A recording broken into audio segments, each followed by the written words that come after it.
삶의 현존을 체험하는 삶이라는 제목입니다. 우리 지난 주간에 한 주간의 뉴스를 이렇게 딱 보니까 요약하는 게 있더라고요.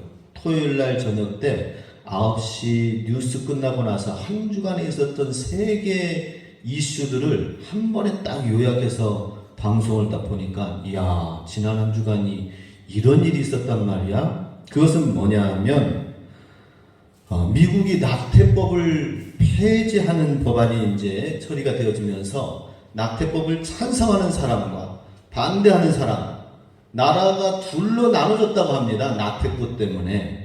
그래서 같이 함께 있던 연인들도 낙태법 찬성하느냐 반대하느냐 해서 연인들이 그것 때문에 헤어진대요. 참 여러 가지 일들이 많이 일어나고 있습니다. 미국이 지금 그렇습니다. 그리고 남미 아래쪽으로 남아메리카 쪽으로 보면은 베네수엘라가 그 맨 남아메리카의 미국 아래 밑에 베네수엘라가 있는데 엄청난 경제적인 위기와 어려움들이 있었죠. 돈 자체가 휴지 쪽이 가게 되었습니다. 팬데믹과 인플레이션 피해로 인해서 완전히 베네수엘라 경제가 곤두박질을 쳤어요.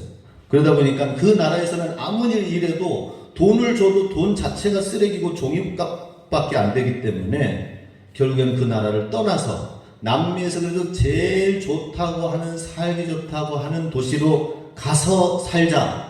그래가지고 칠레로 사람들이 쫙 타고 내려오면서 대이동을 하는 것입니다. 미립국자들이 생기고 그것을 막고 하면서 서로 몸살하는 거예요. 처음에는 그들의 가난한 사람들의 백성들을 우리가 좀 받아들이고 도와주자 했는데 와서 보니까는 적응을 못하고 오히려 더 텐트 생활하면서 그러면서 여러 가지 도시의 범죄와 문제들이 생겨나니까 이제 그들과 서로 싸우는 거예요. 경찰들과 그들이 또 싸워서 서로 때리고 폭력으로 얼굴어지면서 참으로 남미 대륙이 시끌시끌합니다.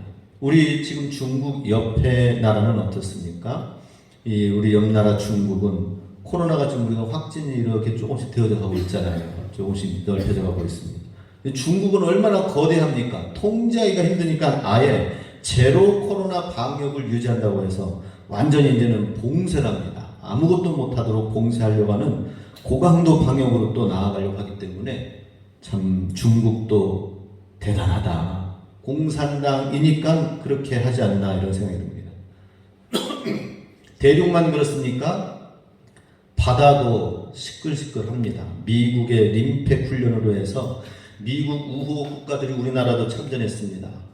수많은 군함들을 보내고 밑에서는 잠수함을 띄워가지고 서로 연합작전 훈련을 하는데 또 반대편에서는 중국이 또 엄청나게 또 훈련을 하는 것입니다. 이게 만약 나중에 중국과 러시아가 합쳐져가지고 공산 세력과 자유진영과 나중에 되어지면 이건 3차 대전 연습 훈련하는 거 아닌가 이런 생각이 들 정도로 지금 해상도 참 복잡합니다. 그럼 동남아 쪽으로 가서 동남아 안에 있는 스리랑카는 지금 최악의 경제 위기를 겪었습니다. 나름대로 스리랑카가 미소의 나라, 참 또 좋은 관광지로 부상하는 듯한데 거기에 정권의 실정으로 말미암아 결국에는 대통령이 그 모든 부정부패로 인해서 도망가듯 다른 나라로 넘어가면서 이메일로 나 대통령 안 하겠습니다 하고 사직서 제출 이메일로 통보하면서 그냥 무책임하게 떠나간 그 나라는 지금 엄청난 스리랑카 국민들이 대통령 궁을 점령하면서 최악의 경제 위기에 어떻게 할 것인지 지금 지도자 없는 상황 가운데에 있습니다. 이런 나라도 있네요. 그럼 우리나라 옆에 있는 또 일본은 어떻습니까? 일본은 좀 조용하겠지. 그게 아니었습니다. 일본의 서쪽 도쿄, 우리 지난번에 있었던 쓰나미 일어났던 그 서일본 지대 쪽은 저지대라고 합니다. 저지대 해안 지역은 계속해서 비가 내리면은 수해를 입고 계속 물 피해로 도시 자체가 잠긴다고 합니다. 그러니 뚝을 계속 높여서 쌓는 거예요. 1년 동안 쌓아놓으면 또 무너뜨리고 쌓아 올리면 무너뜨리고 지금 엄청난 대자연재해와 씨름하고 있는 것이 일본 수많은 도시 지역의 곳이라는 것이죠. 한 주간을 볼 때 참 너무나도 엄청난 일들이 세계 곳곳에서 일어나는 것을 보게 됩니다. 그렇다면 우리는 어디서 살고 있습니까? 진공 상태에서 살고 있나요? 아무런 이 세상에 무균실, 아무것도 없는 상태에서 그냥 우리가 조용히 사는 그런 세상은 아닙니다. 반드시 우리가 모르는 사이에 그 시대의 영향을 우리가 다 받고 있다는 것이죠. 우리가 살고 있는 지금 이 가까이에서 우리가 그냥 편안하게 대한민국에서는 그래도 좀 편안하다고 생각이 되지만 우리가 먹고 사는 이 지역의 먹거리도 안전하지 않다고 하는 것입니다. 요즘에는 유전자 조작 식품 자체가 지금 발달되어져서 나오고 있습니다.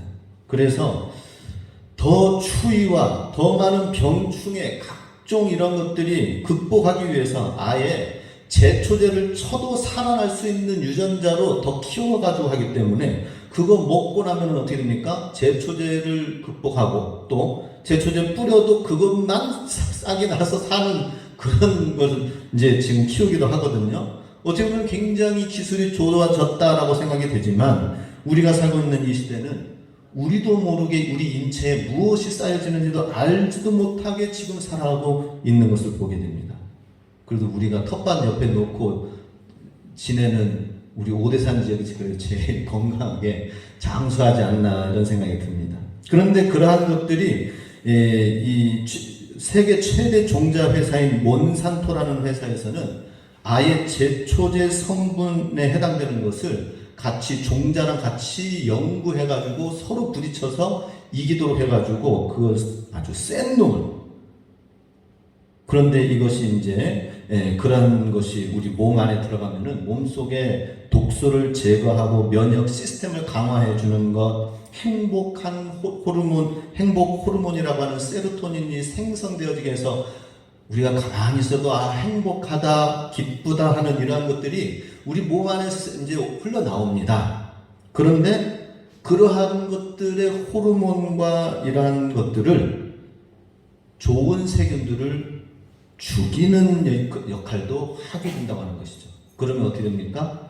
우울증이 발생하고 정신적인 건강도 해치는 일들이 많이 있다는 것이죠.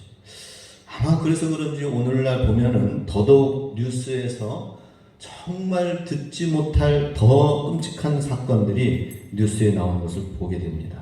자, 이런 우리가 혼돈스러운 삶 속에서 우리는 그러면 어떻게 살아야 될까? 그것은 바로 오늘 제목 말씀 하나님의 현존을 체험하는 삶, 즉 쉽게 말해서 하나님이 우리와 함께 동거하는 삶을 살아야 된다는 것입니다. 하나님이 우리와 함께 하시는 삶을 날마다 체험해야 되겠다 하는 것이죠.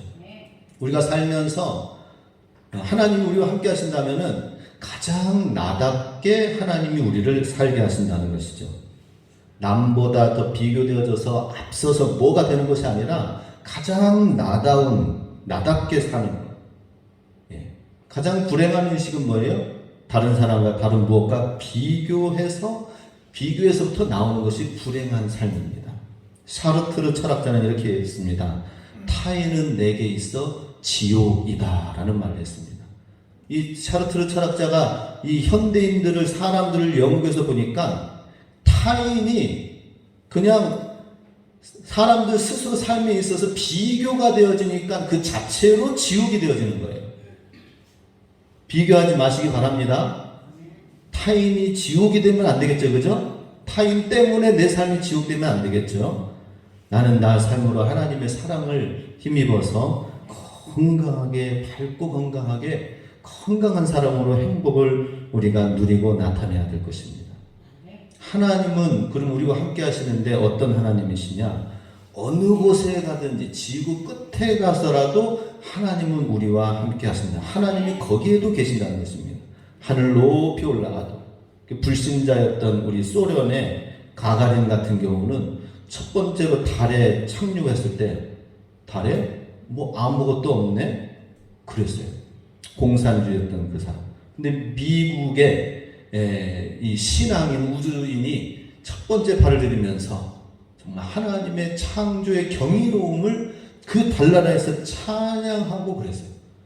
하나님을 향한 믿음이 있는 사람과 없는 사람은 그 자체가 다릅니다. 하나님은 하나님의 신앙 안에 있으면 우리는 지구 끝에라도 또 바다 끝에라도 가서 거기에서도 주님은 주님의 손이 나를 인도하신다라고 하는 것입니다.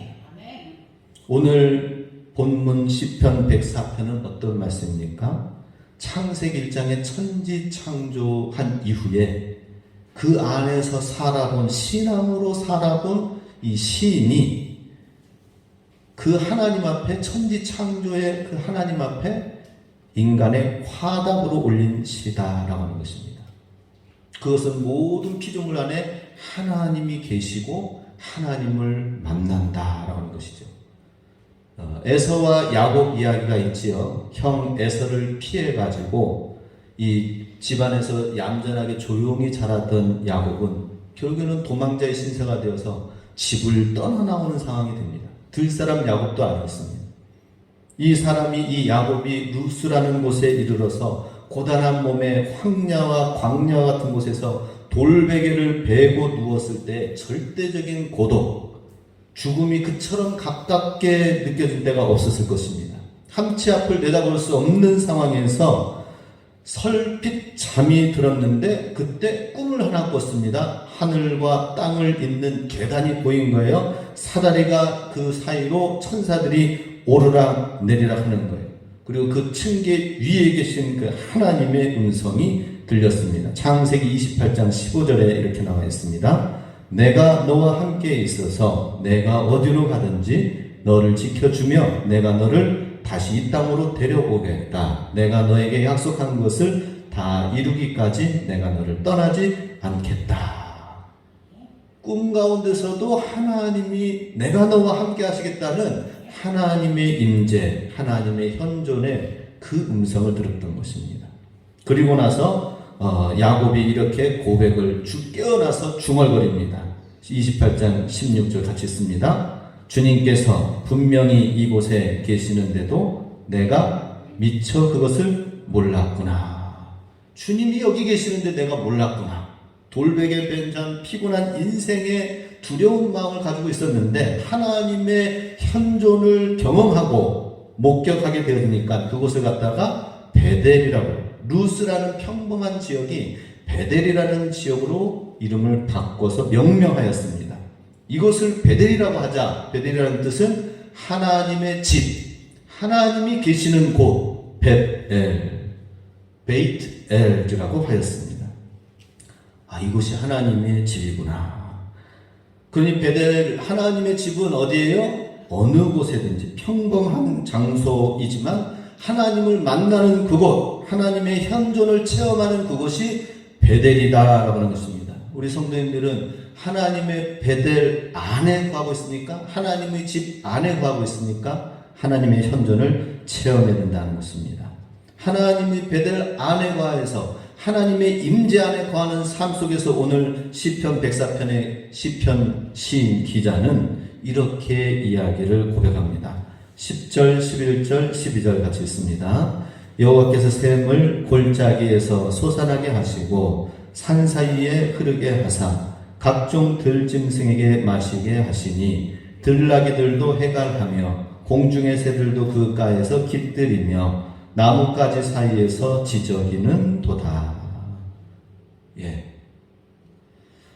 굉장히 중요한 말씀입니다. 오늘 잘 들으시고 특별히 오대산 이 지역 가운데 사시는 우리 성도님들은 이 말씀을 잘 기억해야 돼요. 10절에 보면은 여호와께서 샘을 골짜기에서 솟아나게 하신다. 원래 물은 어떻게 흐릅니까? 위에서 아래로 중력을 거스를 수가 없는 거죠. 근데 이 샘이라고 하는 것은 밑에서 위로 콸콸콸콸 흘러나오는 거예요. 콸콸콸콸. 우리가 샘을 본 지는 언제인지 모르겠습니다. 언젠가 우통수 한번 보러 가려고 했더니 못 찾겠어요. 그런데 샘이라는 것이 어떻습니까? 콸콸콸 흘러나옵니다. 밑에서 위로 흐르는. 샘을 골짜기에서 솟아나게 하였다라고 하는 것은 하나님께서 골짜기 내부에서부터 샘물을 강하게 밖으로 밀어내셨다라는 이 내용이 이 안에 들어있습니다. 그래서 하나님께서 밖에서, 밑에서 안으로, 바깥으로 밀어 올려서 골짜기에서 솟아나게 하셔서 산 사이의 골짜기마다 작은 샘들이 모여져 가지고 물이 흐르게, 냇물이 흐르게 하였다는 것이, 그게 이제 오대천 이렇게 내려오는 것입니다. 하나님께서 일하시고 하나님이 그렇게 만드셨어요. 그 만드신 그 근원을 우리는 아는 것, 근본을 아는 것이 우리 믿는 그리스도인들이죠. 그런데 이제 오대산에 가면은 세조 이야기와 더불어서 온갖 불교 이야기로만 좀 얘기가 되어지기 때문에 조금은 하나님이 섭섭해 하실 것 같아요. 조금이 아니고 굉장히 이 모든 것이 다 나의 작품인데 라고 하는 것이죠. 하나님께서는 이렇게 섬세한 돌보심 가운데에 생명이 그 골짜기에서 흘러내리면서 모든 식물과 나뭇가지들이 생육하고 번성하도록 하게 하셨습니다.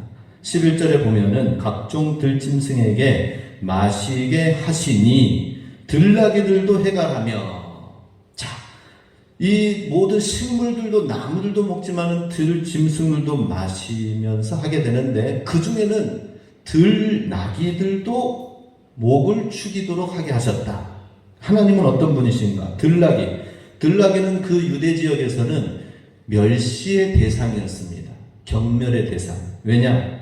들나귀가 일반 나귀와는 다르게 너무나도 억척스러워요. 일을 좀 부려야 되는데 나귀에게 사람을 이제 타든지 짐을 싣든지 해서 부려먹으려고 하는데, 들나귀는 길들이기가 너무 어려운 거예요. 그래서 아예 멸시와 경멸의 대상으로 어떤 사람을 이야기할 때, 저 사람 들나귀와 같다라고 얘기를 하곤 합니다. 그런데 그렇게 비난받을 수밖에 없는 존재도 하나님께서 들나귀들도 해갈하게 하신다 하는 것입니다. 하나님의 사랑이 이렇게 들나귀들까지도 하시고, 12절에 공중의 새들도 그가에서 깃들이며 나뭇가지에서 사이에서 지저귀는도다. 다른 언어상으로 볼 때는 하나님을 거기에서 새들이 찬양한다라고 이야기하고 있습니다. 우리 새들이 지저귀는 것이 지저귀는 소리로 들립니까? 하나님을 찬양하는 소리로 들립니까?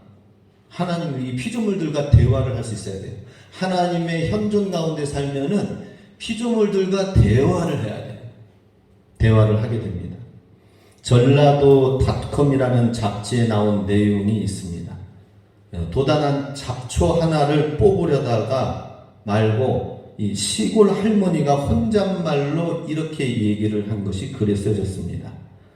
그 잡초를 향하여서 지도 얼마나 애쓰고 나왔을 것인지 하면서 잡초를 뽑습니다. 또 이제는 쑥을 또 캐는데 이렇게 이제 얘기를 합니다.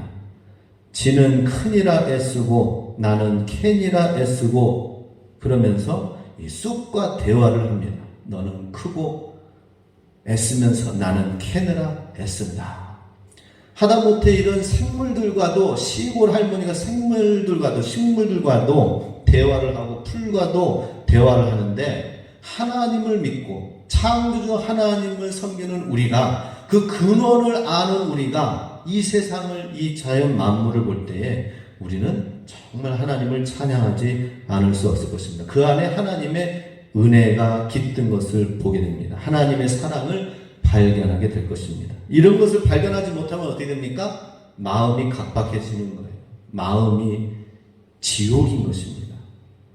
13절에 계속해서 찬양을 합니다. 13절에서 15절 같이 있습니다. 그가 그의 누각에서부터 산에 물을 부어주시니 주께서 하시는 일의 결실이 땅을 만족시켜 주는도다.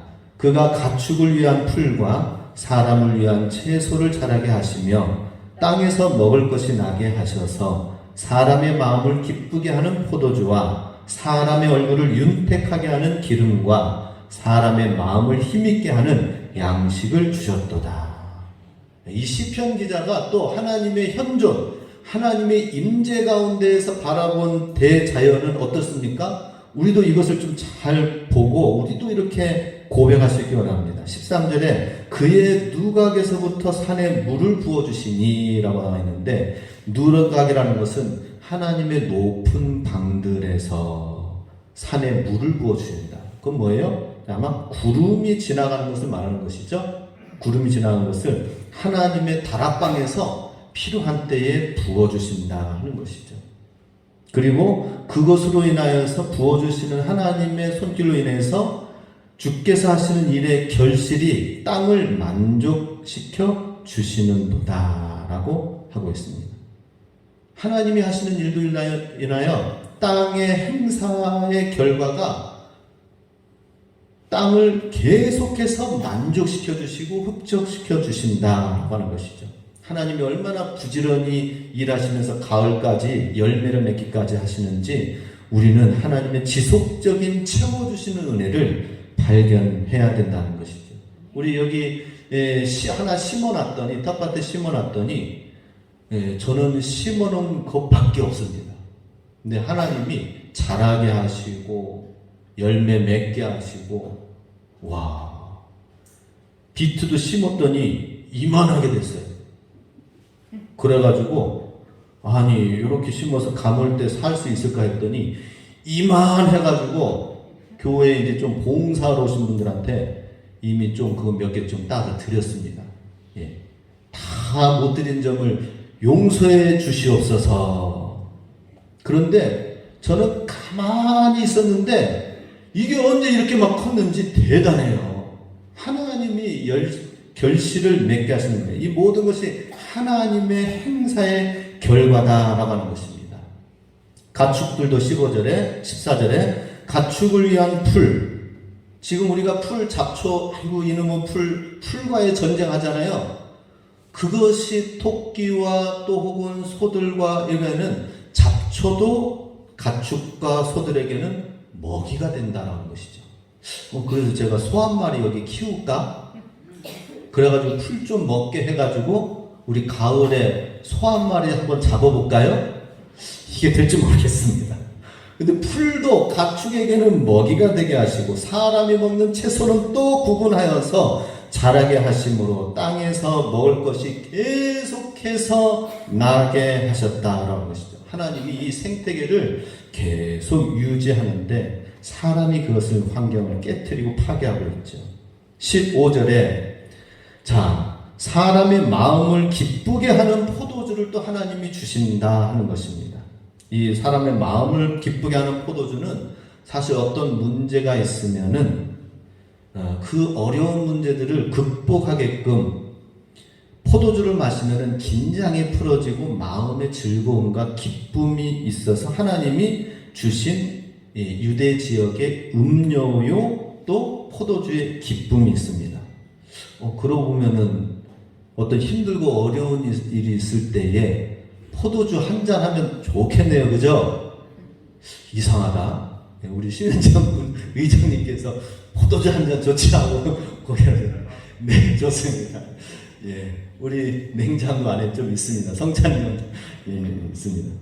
자, 그런데 우리는 포도주만 의지할 것이 아니라 포도주와 같은 기쁨을 하나님이 주신 것처럼 하나님의 현존, 하나님이 함께 하실 때 주시는 기쁨이 말씀 한 구절이 그와 같다는 것을 상징적으로 보여주는 것입니다. 말씀은 안 먹고 포도주만 홀짝홀짝 드시면 안 돼요. 예. 그렇다고 말씀 열심히 먹고 포도주도 열심히 먹어야지 그래도 안 될 것 같아요. 예.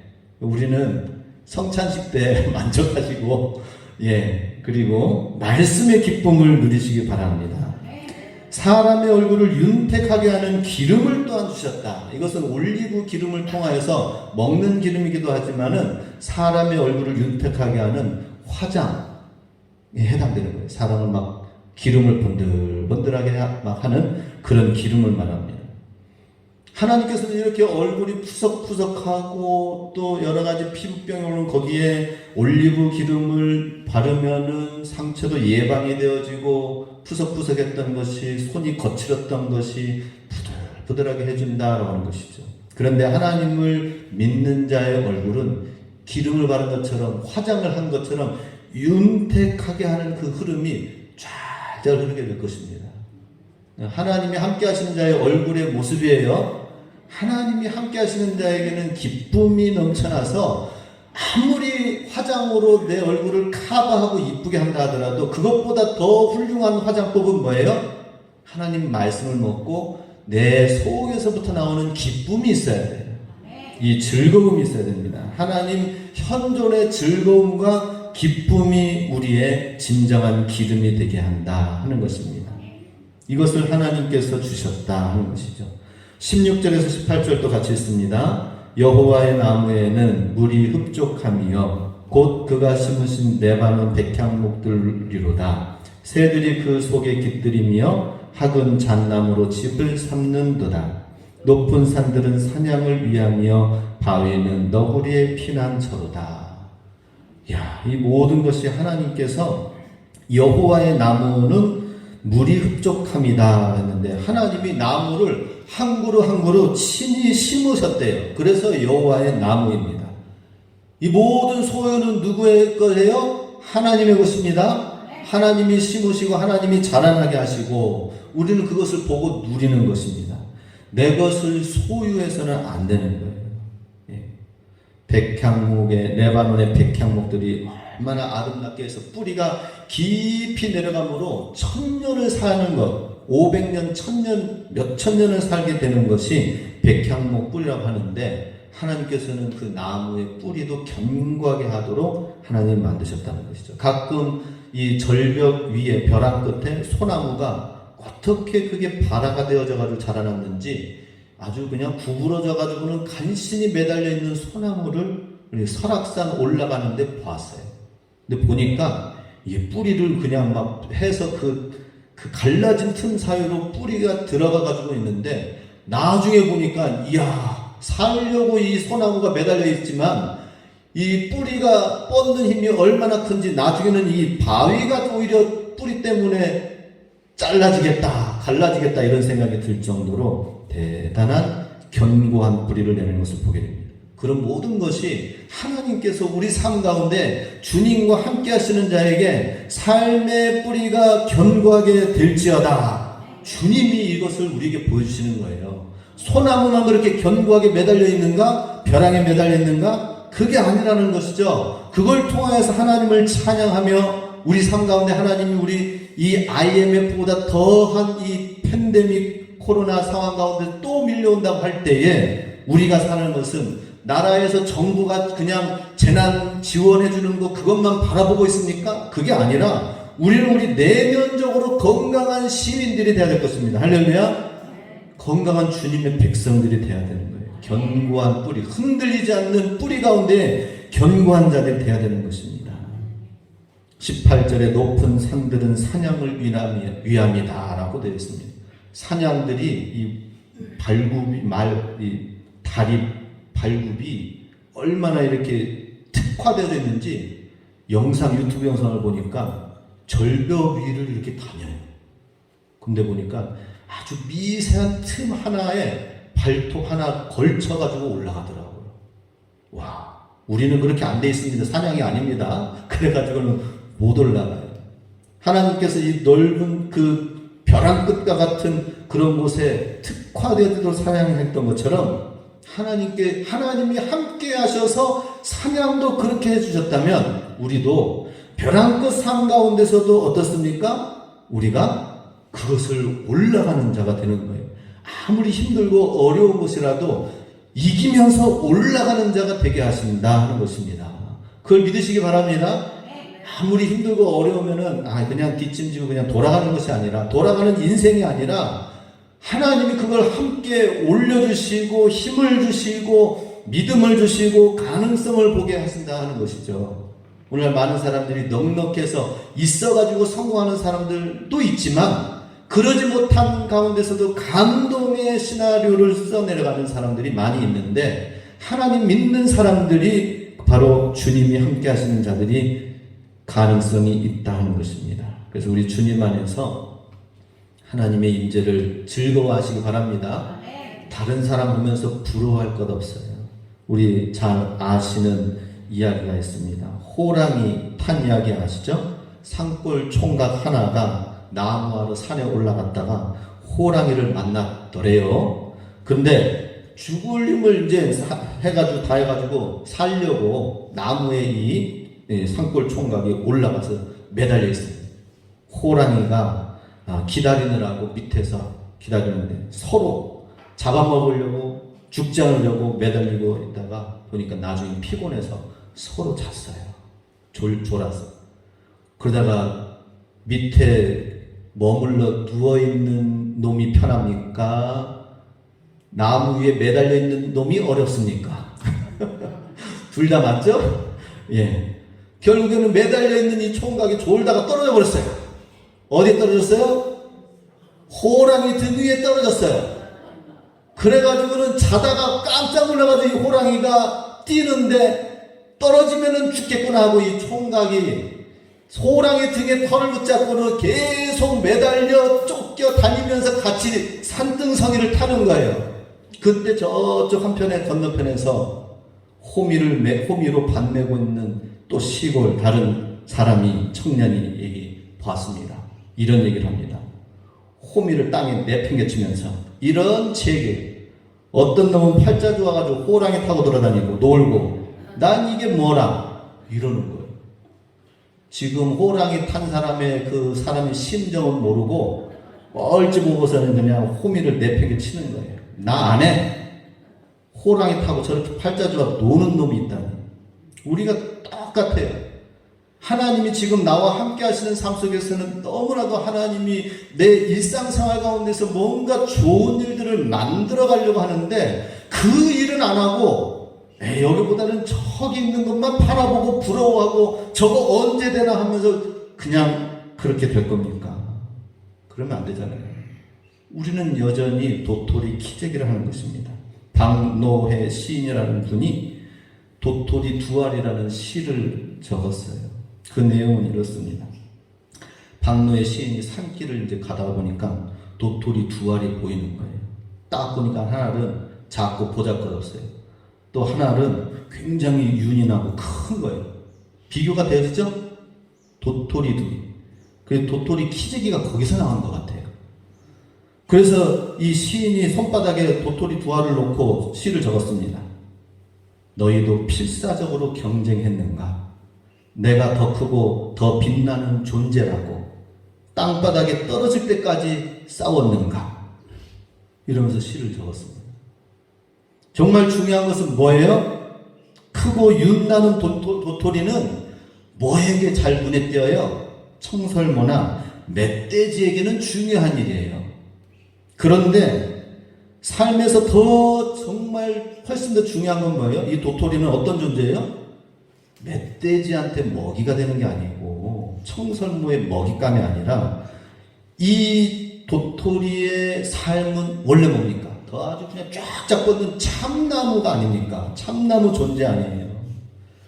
근데 지금 도토리가 지금 자기 현재 있는 모습으로 도토리 키재기만 하면 되겠습니까? 그래서 이 박노해 시인이 작고 보잘것없는 도토리를 멋지 그냥 막 힘껏 빈숲에 던졌다고 합니다. 그러면서 이 얘기를 합니다. 울지 마라. 너는 묻혀서 참나무가 되리니 했습니다. 도토리의 보람은 참나무가 되는 것입니다. 우리의 인생도 언젠가는 주님 앞에 서서 주님 앞에 발견되어진 인생이 되는 것이지 지금 여기서 도토리 키재기 의미가 없죠. 그죠? 영원한 하나님 앞에서 주님이 인정하는 사람이 되는 것이 얼마나 중요합니까? 잘했다 착하고 충성된 종아, 내가 이 땅 가운데에서 제한된 삶 속에서 적은 일에 신실하였으니 이 영원한 세상 가운데서 내가 많은 것을 맡기게 될 텐데 주인의 즐거움에 함께 동참하리라 라고 했잖아요. 우리 하나님의 기쁨을 우리가 기억하시기 바랍니다. 그리고 그 장차 있을 그 하나님의 기쁨과 즐거움에 동참할 것을 우리가 있는 이 일상생활 속에서 정말 믿음의 낙관주의를 가지고 어떠한 상황 속에서도 문제가 해결되지 아니하여도 하나님을 향한 철저한 신뢰 속에서 주님의 믿음의 사람이 되어야 될 것입니다. 자, 우리 이와 같이 다른 사람 비교할 거 없습니다. 또 멀리 미래를 내다볼 필요도 없습니다. 오직 우리가 지금 살아가고 있는 이 한 걸음 한 걸음 속에 주님의 현존, 임재를 우리가 위해서 기도의 씨앗을 뿌리고 믿음의 씨앗을 뿌리고 우리 주님과 함께 나아가면서 찬양하며 주님을 선포하며 이 오대산 골짜기에 주의 나라 임할 수 있도록 주님 기뻐하시는 그 일을 붙들고 나아갈 수 있기 원합니다.